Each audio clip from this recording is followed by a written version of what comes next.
നിനക്ക് കുറച്ച് മതി. രണ്ടെണ്ണം എനിക്കില്ലേ? നിനക്ക് പെണ്ണമ്പളെ പഠിച്ച നടക്കുന്ന നിനക്ക് എന്തിനാ? അല്ല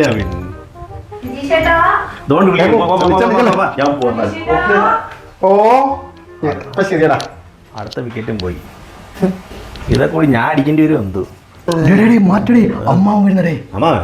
കേണലമ്മാവൻ കള്ളക്കളവനെ കെട്ടിയെടുക്കാനാണ് സമയം. ഇവനുണ്ടല്ലോ, ഇവന്റെ കുട്ടിക്കാലത്ത് എന്റെ മടിയിൽ എത്ര മുള്ളിയിരിക്കുന്ന അറിയോ? ഇപ്പോഴവൻ നിക്കറിലാണോ അടി മുള്ളുന്നത്? ഇതൊക്കെ എന്ത്? ഞാനേ അങ്ങോട്ടൊന്ന് പോയിട്ട് എന്തോ ഉണ്ടാക്കി വെച്ചാൽ നോക്കട്ടെ. ഞാൻ ബീഫ് ഒലത്തായിരുന്നു. നീ ഒലത്തിക്കൊണ്ടിരിക്കത്തേ ഉള്ളൂ. എന്തുവടിയാ നീയൊക്കെ ഉണ്ടാക്കി വെച്ചേക്കുന്നേ? മാമി നമുക്ക് ഫുഡ് ഓർഡർ ചെയ്യാം. ഞങ്ങൾ വരുമെന്ന് പറഞ്ഞല്ലേ നിന്നെ?